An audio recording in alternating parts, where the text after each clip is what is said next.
নমস্কার সুধী ভক্তবৃন্দ, আমার ধর্মকথা চ্যানেলে আপনাদের সকলকে জানাই স্বাগত। আজকে আমরা জানবো যে তুলসী গাছের কাছে প্রদীপ জ্বালালে কি হয়। সনাতন ধর্মে তুলসী গাছের গুরুত্ব সবচেয়ে বেশি।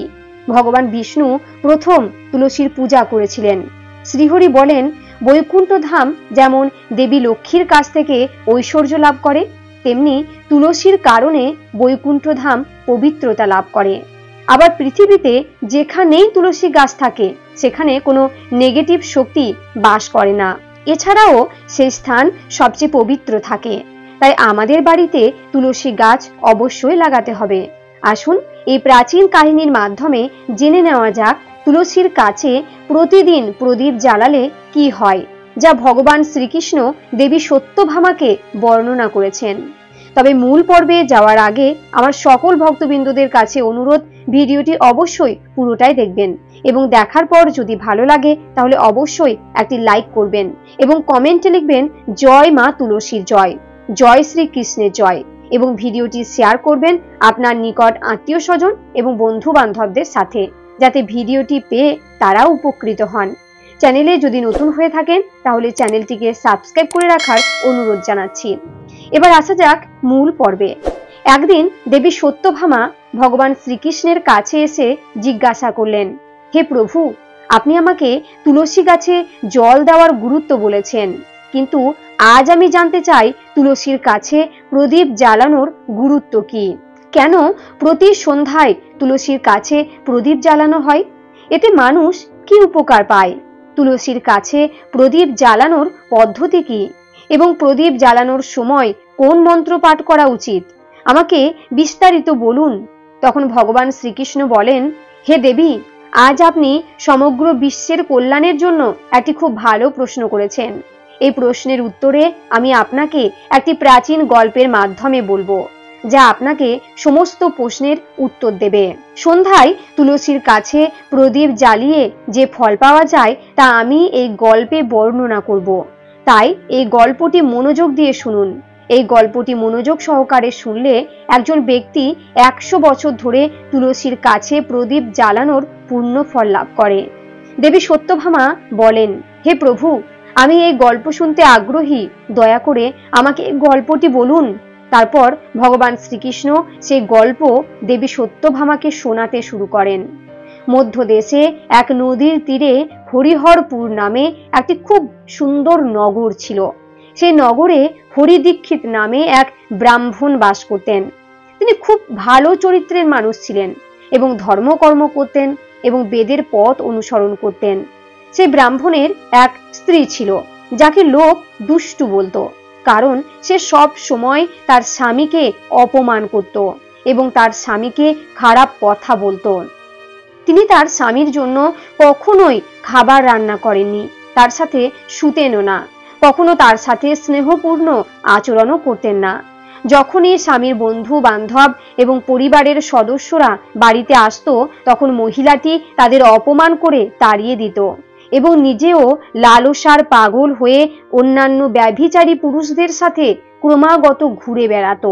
তিনি তার স্বামীকে ছেড়ে অন্য পুরুষদের প্রতি আগ্রহী ছিলেন। স্বামীকে ত্যাগ করে তার মন অন্য পুরুষের দিকে নিবদ্ধ ছিল। সে কখনোই তার স্বামীর সাথে ভালোবেসে কথা বলতেন না, বরং অন্য সুদর্শন পুরুষদের সাথে বসে গল্প করতেন। সে অন্য পুরুষদের মুগ্ধ করার জন্য সেজে কুজে নগরে বেড়াতে যেত। কখনো কখনো সে বনের ধারে গাছের নিচে দাঁড়িয়ে সুদর্শন পুরুষদের জন্য অপেক্ষা করত এবং তাদের প্রলুব্ধ করে তাদের সাথে মজা করত। তারপর একদিন সেই পাপী মহিলা বনে গিয়ে একটি গাছের নিচে দাঁড়ালো। তার মন কামনায় ভরা ছিল। সে একজন সুদর্শন পুরুষের অপেক্ষায় ছিল, কিন্তু দীর্ঘ সময় পেরিয়ে গেলেও ওই স্থানে কোনো মানুষ আসেনি। তাই সে অত্যন্ত দুঃখী হয়ে উঠল এবং সুদর্শন পুরুষের সন্ধানে এদিক ওদিক তাকাতে লাগলো। এভাবে কিছু সময় কেটে গেলেও কোনো পুরুষ না আসায় সে সেখানে দাঁড়িয়ে বিলাপ করতে লাগলো যে আজ কোনো সুদর্শন পুরুষ এ পথে আসেনি, এখন আমার আজকের রাতটা কিভাবে কাটবে? সেই বনে এক ভয়ানক বাঘ থাকতো। সেই পাপী মহিলার কণ্ঠস্বর শুনে সে জেগে ওঠে এবং তাকে খেতে তার দিকে ঝাঁপিয়ে পড়ে। সেই হিংস্র বাঘ দেখে মহিলার ঘাম ঝরতে লাগলো। সে ভয়ে কাঁপতে লাগলো। মহিলাটি কিছু করার আগেই বাঘটি তাকে তার নখ দিয়ে আহত করে এবং মহিলাটি মাটিতে পড়ে যায়। মাটিতে পড়ে যেতেই মহিলাটি চিৎকার করে উঠল, ওরে বাঘ, এখানে কেন এসেছো? আমাকে মারছো কেন? সেই মহিলার কথা শুনে সে ভয়ঙ্কর বাঘ মুহূর্তের জন্য থেমে গেল এবং বলল, হে দুষ্টু নারী, আজ সৃষ্টিকর্তা তোমায় আমার খাবার হিসাবে নিযুক্ত করেছেন। তোমার মতো পাপী নারীকে খাওয়াই আমার কাজ। তখন মহিলাটি বলতে লাগলেন, ও হে বাঘ, সত্যি করে বলো তো, তোমাকে বাঘ হতে হলো কেন? কেন তুমি আমার মতো নারীকে খাও? তখন সেই বাঘ বলতে শুরু করে, হে দুষ্ট নারী, তাহলে আমার আগের জন্মের কথা শোনো। দক্ষিণ দেশে মণিপুর নামে একটি নগর ছিল। সেই নগরে আমি থাকতাম। আমি ব্রাহ্মণের ছেলে ছিলাম এবং নদীর তীরে বসে পাপীদের জন্য যজ্ঞ করতাম। সেই পাপীদের বাড়িতে খাবার খেতাম এবং টাকার লোভে অনেক পাপীর কাছ থেকে অনেক অনেক দান গ্রহণ করেছি, যা ব্রাহ্মণের গ্রহণ করা উচিত নয়। এইভাবে পাপ করে অনেক বছর কেটে যায় আর আমি বুড়ো হয়ে যাই। তবু আমি ধূর্ত ব্রাহ্মণদের সাথে মিশে মিথ্যা মন্ত্র উচ্চারণ করে মানুষকে ঠকাতাম এবং ধর্মকর্ম না মেনেই দেবদেবীর পূজা করতাম। তারপর একদিন একটি অসুস্থ কুকুর আমার পায়ে কামড় দেয় এবং সেই মুহূর্তে আমি মারা যাই। তখন যমের 2 দূত সেই স্থানে উপস্থিত হয়ে আমাকে ধরে জমপুরীতে নিয়ে গেলেন। সেখানে যমরাজ চিত্রগুপ্তকে আমার কৃতকর্মের হিসাব জানাতে বলেন। তখন চিত্রগুপ্ত বলেন, হে ধর্মরাজ, এই ব্রাহ্মণ মহাপাপ করেছে। অন্যকে মিথ্যা বলে টাকা লুট করেছে। রীতি অনুযায়ী পূজা না করে মিথ্যা মন্ত্র উচ্চারণ করে ভগবানকে অপমান করেছে। তাই এই পাপী ব্রাহ্মণ নরকে যাওয়ার যোগ্য।